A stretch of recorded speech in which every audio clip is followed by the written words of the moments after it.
Estamos listos entonces. Bien, vamos a partir ya con el taller de hoy día, introducción al Nuevo Testamento. Les recuerdo que esto está realizado o basado, ¿no es cierto?, en los apuntes que dejara el pastor Olivero Maufrás y que utilizara también el pastor Nadir Carreño y los complementara para utilizarlos tanto en el Instituto de Pedagogía como en el seminario también, ¿ya? Vamos a partir entonces con lo que nos corresponde hoy día y que es la introducción entonces al Evangelio de Marcos. ¿Ya? No sé si se me escucha bien o no. Sí, Marcos. Ah, ya. El Evangelio de Marcos entonces nos corresponde hoy día. Bien, vamos a hablar acerca de los antecedentes del autor o del escritor, ¿no es cierto? Porque sabemos que el autor de la Biblia es Dios, pero cuando hablamos aquí de autor nos referimos al escritor, ¿ya? Entendemos nosotros que el autor es Dios. Bueno, recordar, ¿no es cierto?, que los 4 evangelios que nosotros tenemos hoy día son anónimos.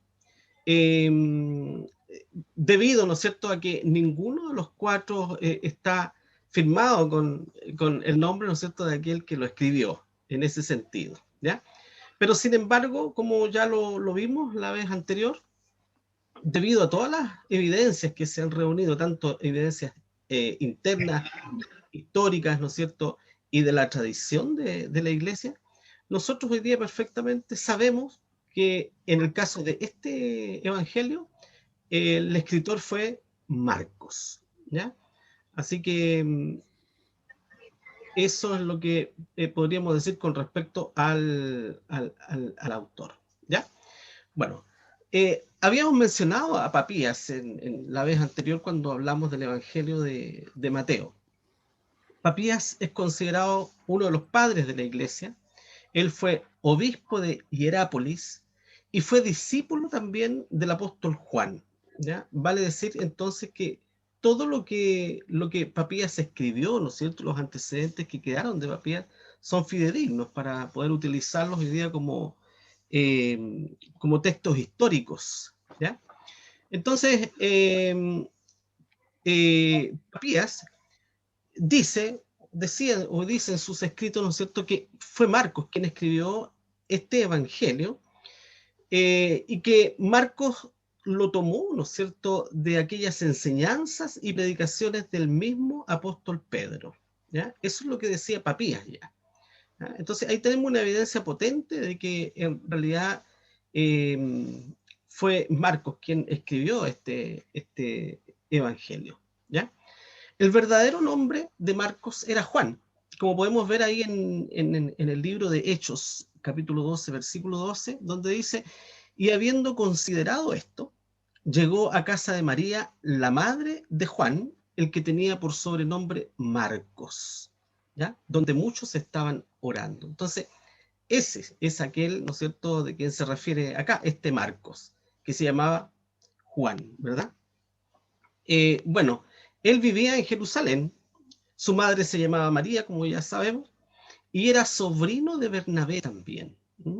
Ahí en Colosenses 4:10 especifica esto diciendo, Aristarco, mi compañero en la prisión, os saluda, y Marcos, el sobrino de Bernabé, ¿ya? El apóstol Pablo, entonces, allí confirmando que este Marcos era sobrino, ¿no es cierto?, de su compañero también de viaje, Bernabé.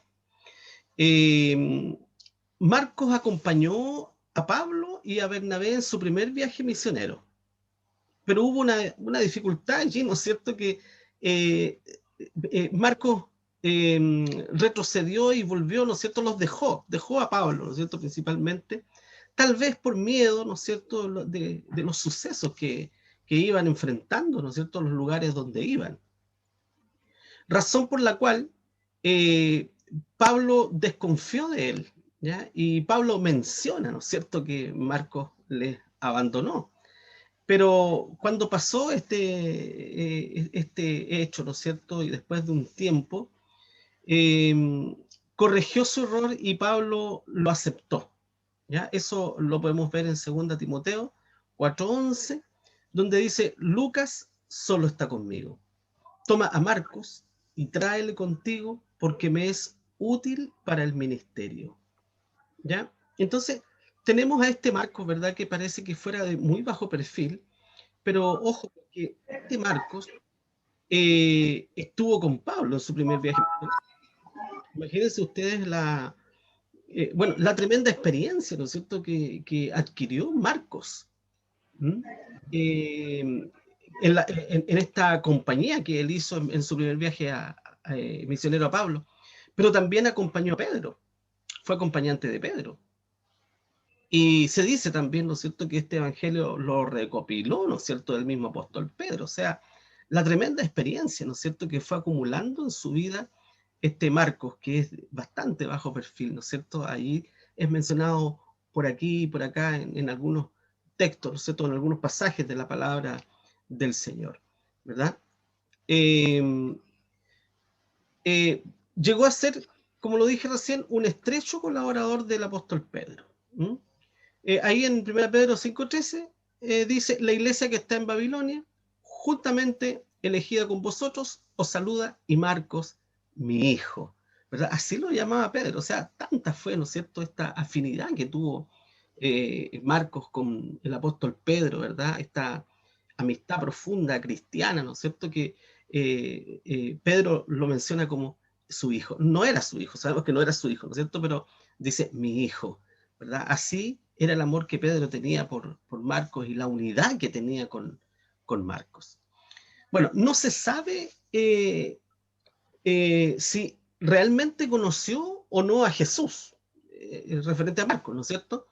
Pero hay un incidente narrado, ¿no es cierto?, aquí en la palabra del Señor, principalmente aquí en el capítulo 14, que hace suponer que podría haberlo conocido. Porque principalmente este suceso, ¿no es cierto?, siempre se le atribuía, algunos se lo atribuían al apóstol Juan, perdón, ¿ya? Pero con estudios, ¿no es cierto?, más socavados de la palabra del Señor, y algunos estudiosos han llegado a la conclusión que definitivamente no fue Juan, sino que era Juan Marcos, ¿no es cierto?, cuando dice, empero un mancebillo le seguía cubierto de una sábana sobre el cuerpo desnudo. Y los mancebos le prendieron, mas él, dejando la sábana, se huyó de ellos desnudo, ¿verdad? Este suceso solamente se narra en Marcos, en ninguna otra parte más. Y ocurre exactamente en el momento cuando Jesús es apresado, ¿ya? Y ahí se especifica que todos los apóstoles huyeron, todos. Por lo tanto, ese todos incluye a Juan, ¿verdad? Por lo tanto, este joven que huyó, ¿no es cierto?, desnudo cuando le quitaron la sábana, no era Juan, sino que muy probable, ¿no es cierto?, que haya sido Juan Marcos, el mismo, ¿no es cierto?, que escribió este evangelio. Y si era el mismo, entonces efectivamente sí conoció a Jesús.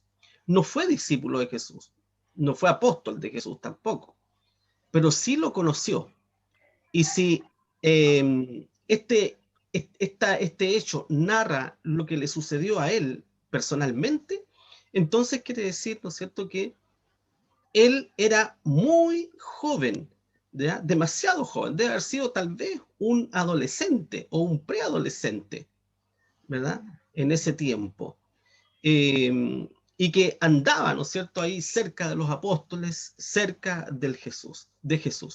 Entonces, si es efectivo esto, ¿verdad?, entonces sí, Juan Marcos conoció a Jesús, ¿ya? Entonces, esa es la única evidencia, ¿no es cierto?, con la cual se afirma que pudo haberlo conocido efectivamente, ¿ya? Bueno, la fecha y el lugar de su composición. Recordemos que las fechas siempre son aproximadas, nada más, ¿ya? Y se deducen las fechas, ¿no es cierto?, por situaciones históricas ocurridas, ¿no es cierto?, y por la tradición también de la iglesia, ¿ya? Bueno, se escribió alrededor del año 65 después de Cristo en Roma, ¿verdad? Cuando Pedro estuvo en Roma, ¿no es cierto?, y Marcos estuvo en Roma, allí fue donde se escribió este evangelio. Entre otras razones para determinar la fecha, ¿no es cierto?, en la cual fue escrito, se considera la fecha de la Primera Guerra Judía, ¿no es cierto?, entre el año 66 y el 70, donde se llevó a cabo, ¿no es cierto?, la toma de Jerusalén por parte de los romanos al mando de Tito, ¿no es cierto?, el cual destruyó por completo el templo, ¿ya? Y ese tema, ¿no es cierto?, aparece en el discurso de Jesús, ahí en Marcos capítulo 13, versículo 1 al 37, ¿verdad? Entonces, ese hecho podría también ser una evidencia, ¿no es cierto?, para determinar la fecha aproximada en la cual fue escrito el Evangelio. Y otra cosa que en los rollos encontrados, ¿cierto?, en el Mar Muerto, en Qumran, se ha encontrado evidencia que permite asegurar que en el año 70, ya después de Cristo, el Evangelio ya había sido escrito. O sea, no cabe duda que en el año 70 ya el Evangelio circulaba por las distintas iglesias, ¿ya?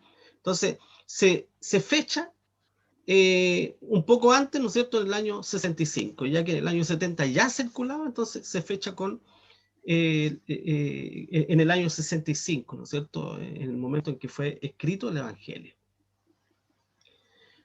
¿A quiénes fue escrito? ¿Ya? Bueno, dijimos que el Evangelio de Mateo fue escrito a judíos y que está lleno, ¿no es cierto? Mateo, habíamos visto que estaba lleno de expresiones judaicas, costumbres judaicas.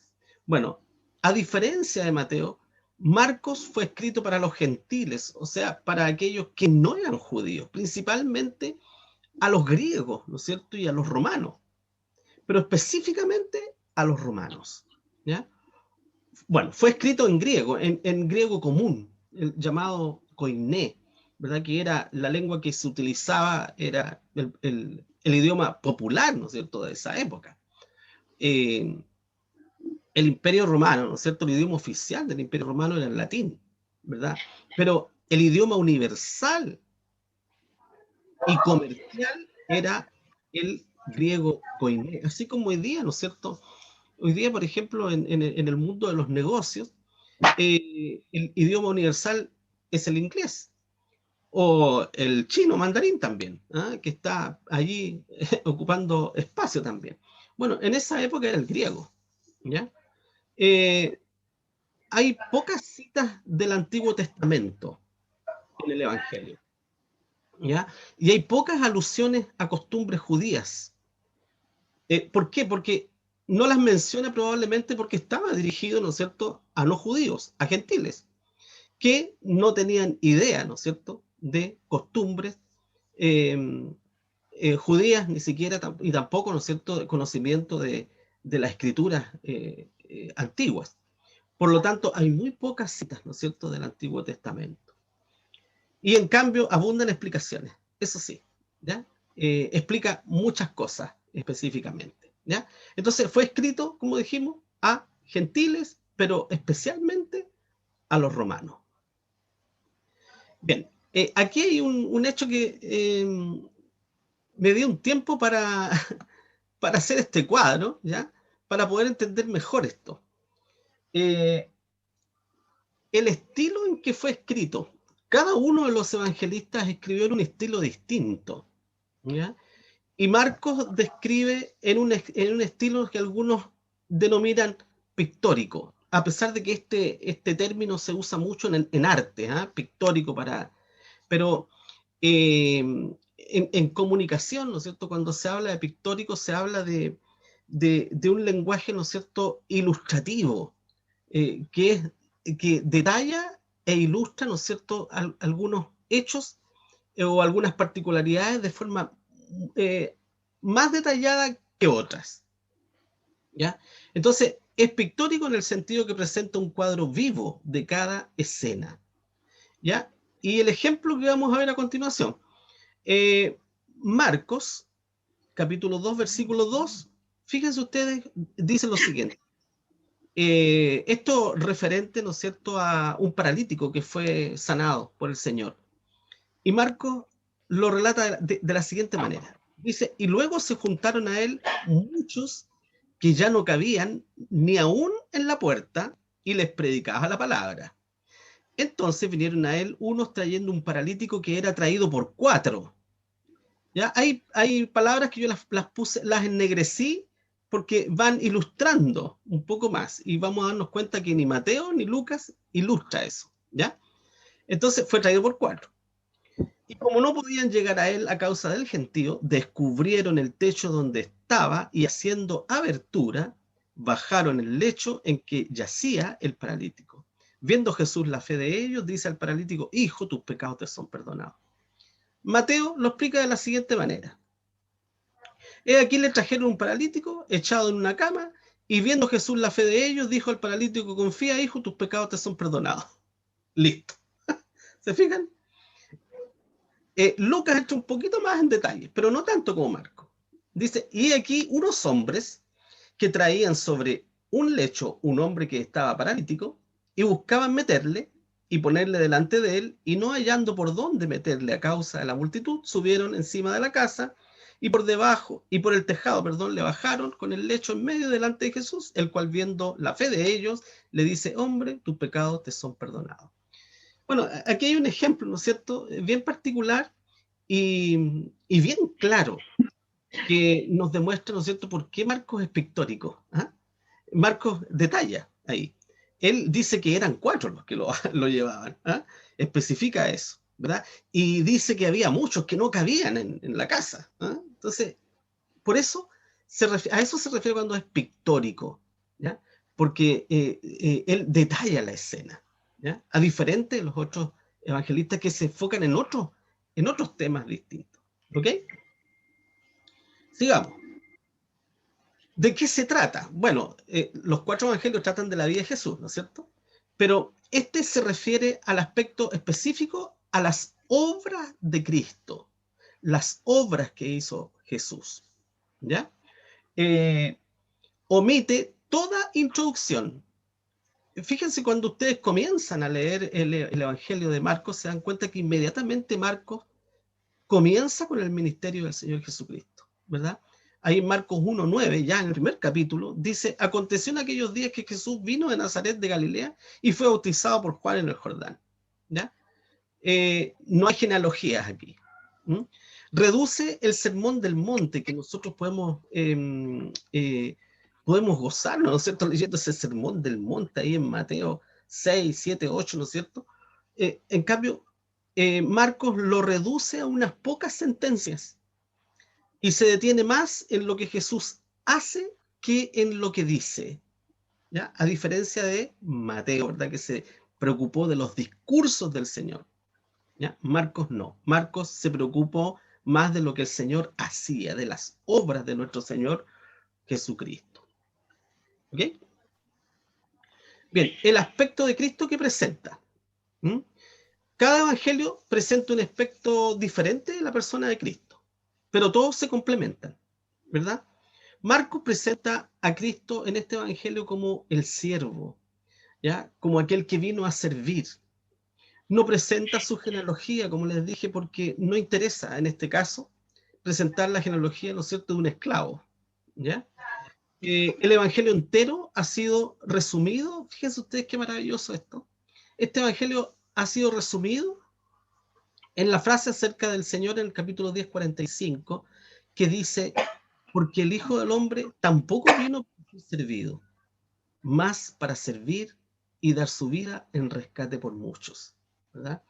Allí podríamos decir que está el resumen del Evangelio de Marcos. Cristo, este siervo, ¿cierto?, que viene a este mundo a sacrificarse, a entregar su vida por los pecadores, ¿verdad? Hay algunos que plantean de que el Evangelio de Marcos contiene errores, ¿ya? Que hay errores. Y yo tuve que leer harto acerca de esto, y me encontré con esto, ¿ya? Hay una crítica al Evangelio de Marcos que dice que en el capítulo 1, versículo 2, se le atribuye al profeta Isaías unas palabras que son del profeta Malaquías, ¿ya? Y esto se toma como un error, ¿ya?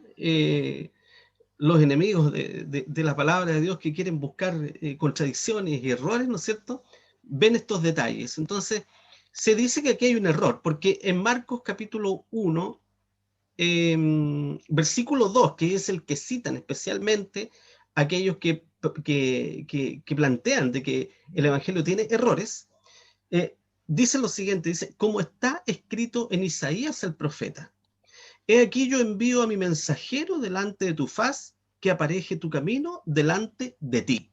Solamente hasta ahí, ¿no es cierto?, citan aquellos que plantean de que hay un error en Marcos. ¿Por qué? Porque esa cita exacta corresponde a Malaquías y no a Isaías. Vale decir que si nosotros leemos hasta ahí, ¿verdad?, como plantean estas personas, claramente encontramos un error en el Evangelio, ¿no es cierto? Porque Malaquías 3:1 dice, he aquí yo envío mi mensajero, el cual preparará el camino delante de mí, ¿verdad?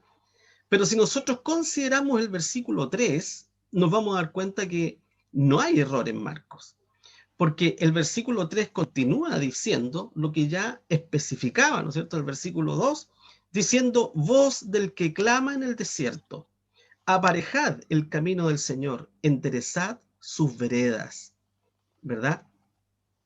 E Isaías 43 dice exactamente eso.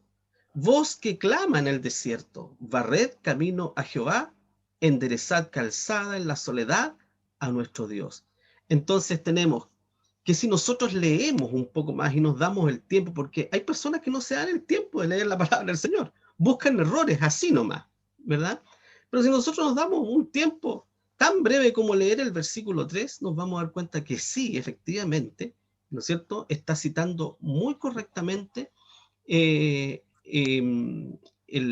Marcos 1, 2 y 3 a Isaías 43. Si nos quedáramos solamente, ¿no es cierto?, con el versículo 2, obviamente, ¿no es cierto?, se referiría exclusivamente a Malaquías 3:1. Pero está haciendo alusión directa a Isaías y no Malaquías. Por lo tanto, hay que considerar, ¿no es cierto?, el versículo 3 también, ¿ya? Entonces, como puse ahí, ¿no es cierto?, la respuesta sería que quienes consideran esto como un error del Evangelio no consideraron el versículo 3, ¿verdad? Ahí tenemos cómo tan fácilmente podemos nosotros derribar, ¿no es cierto?, estos argumentos de la crítica que pretende, ¿no es cierto?, destruir la palabra de Dios como infalible, porque nosotros creemos que la palabra de Dios es infalible, es perfecta, no contiene errores, ¿ya? No se contradice. Entonces, aquí hay una prueba de que la palabra de Dios no se contradice, ¿no es cierto?, cuando nosotros buscamos con un poco más de detalle, ¿no es cierto?, lo que quiere decir el escritor, ¿ya? Y hay otro error también, supuesto, ¿no es cierto?, que plantean estas personas acá, y yo puse el mapa ahí para aclarar un poco más el tema. El error supuesto dice que en Marcos 5, 1 y 2 dice que después de cruzar el mar de Galilea, Jesús desembarca en la orilla de enfrente, en la tierra de los Gadarenos, ¿ya? Y los críticos dicen que aquí está el error, porque dicen Jesús desembarcó, ¿verdad?, en la tierra de los Gadarenos, pero aquí dicen que en realidad está a unas 30 millas o 48 kilómetros del mar, adentro.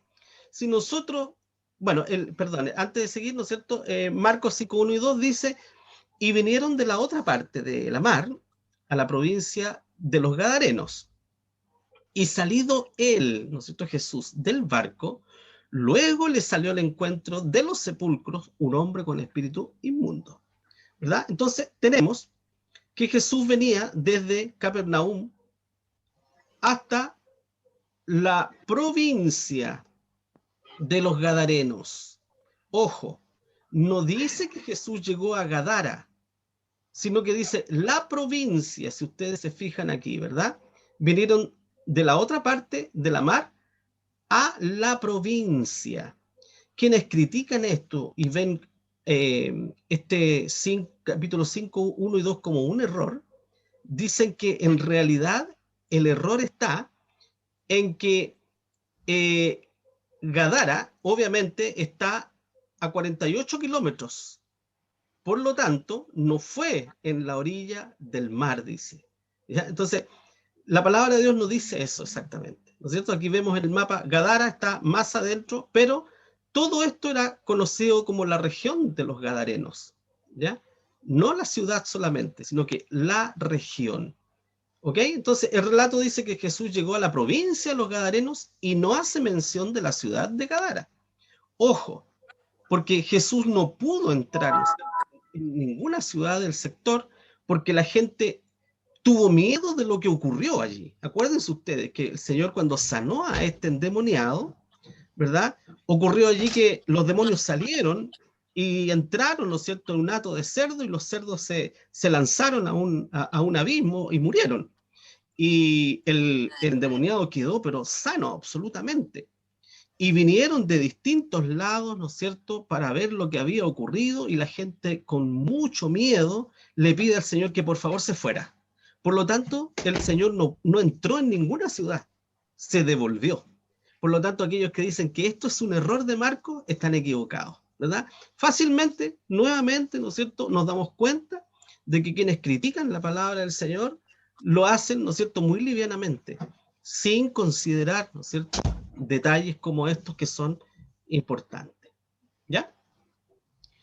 Ahora, no solo esto, hay ataques, especialmente al Evangelio de Marcos. Ha habido muchos ataques, especialmente la evidencia interna de Marcos. ¿Ya? Muchos eruditos, ¿no es cierto?,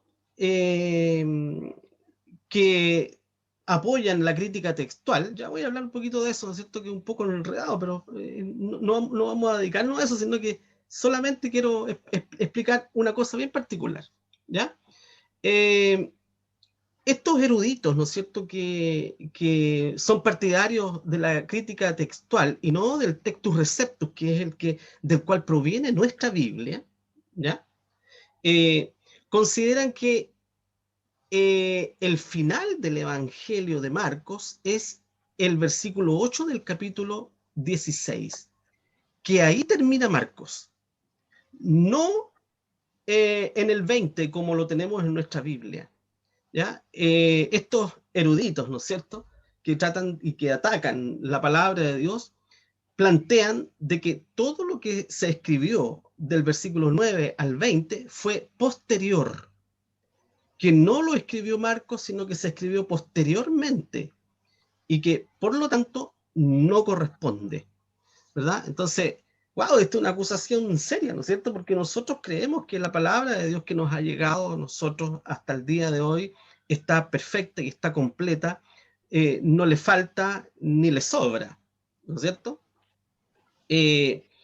Entonces, como dice aquí, dice que ellos consideran que el capítulo 16:8 es el final original, y creen que el final más largo, como le llaman, final más largo se le llama a este Marcos 16 del 9 al 20, fue escrito después por otra persona como resumen de las apariciones de Jesús resucitado y otros milagros, ¿no es cierto?, realizados por allí. Bueno, cabe destacar, y esto debemos recordarlo, ¿no es cierto?, que los manuscritos que terminan en Marcos 16:8, ¿ya?, como plantean, ¿no es cierto?, estos eruditos, son provenientes del Códice Sinaítico y del Vaticano, que son la base textual del texto crítico, ¿ya? La base del texto de nuestra Biblia no es el texto crítico, sino que el Textus Receptus. El Textus Receptus es un texto recibido, eso se llama texto recibido. Es más antiguo que el texto. Y por último tenemos entonces acá algunas citas de estos versículos conocidos como el final largo de Marcos, ¿no es cierto?, hasta el siglo IV. Algunas de estas citas, ¿no es cierto?, son de una fecha muy temprana, como por ejemplo Papías, el año 100, estamos hablando, si es que el Evangelio fue escrito en el año 65, ¿no es cierto?, estamos hablando de 40 años, ¿ya?, de diferencia. Y ya Papías en el año 100, ¿no es cierto?, de nuestra era, y Justino Mártir también en el año 151, citan el último texto del Evangelio. Ireneo en el 180 después de Cristo cita y comenta además el versículo 19. Hipólito en el 190 al 227 después de Cristo cita los versículos 17 y 18 también. Vicencio cita los versículos 17 y 18 en el Concilio de Cartago en el año 256. 150 años después, Agustín cita el mismo pasaje. Eusebio estaba familiarizado con los 12 versículos de este final de Marcos. En la homilía de Afraates del 337, ¿no es cierto?, después de Cristo, se cita desde el versículo 16 hasta el 18. Ambrosio, arzobispo de Milán, cita el versículo 15 al 18.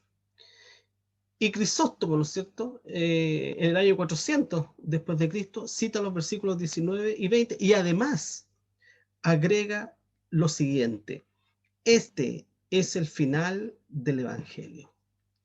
Tenemos entonces pruebas más que suficientes para confiar en que nuestras Biblias, ¿no es cierto?, que utilizamos nosotros, venidas del Textus Receptus, son confiables, son fidedignas y son la palabra de Dios, infalible. Así que no podemos dudar de eso, mis hermanos. Ante todos estos ataques, ¿no es cierto?, que sufre la palabra del Señor, podemos estar firmes, confiando, ¿no es cierto?, en que lo que tenemos en nuestras manos es verdaderamente la palabra de Dios. Que el Señor les bendiga, hermanos.